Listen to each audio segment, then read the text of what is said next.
అంటే మీకు మీ శిష్యుడిగా మీ అనుబంధం వేరు, ఇప్పుడు యాజ్ ఎ సెలబ్రిటీగా అంతకు ముందు ఉన్నట్టే మీతో ఉంటారా, లేదంటే ఏమైనా డిఫరెన్స్ ఏమైనా? ఇప్పుడు డైలీ ఫోన్ చేస్తాడు, నేను చేస్తుంటాను.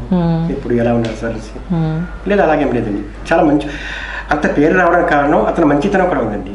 ఆర్టిస్ట్ ప్లస్ హార్టిస్ట్, హార్ట్ ని గెలుచుకునే అసలు నిజంగా ఒక వండర్ఫుల్ నేమ్ ఇచ్చారు. నిజంగా చెప్పండి, అబ్బాయి కంట ఇంకా అందమైన ఉన్నారు దీంట్లో, టీవీలోని ఇంకా మంచి యాక్టర్స్ ఉన్నారు, చాలా ఉన్నారు. కానీ ఆ అబ్బాయికి యాక్టింగ్ తో పాటు అది పక్కన పెట్టండి, మంచితనం, అందరితో మంచిగా ఉంటాడు, ఫ్యాన్స్ తో మంచిగా ఉంటాడు.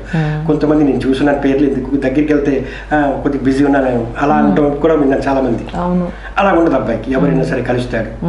అంటే మాట్లాడే విధానం తెలిసిపోతుంది, బిజీ ఉన్నప్పుడు కూడా కలిస్తే అది వేరే.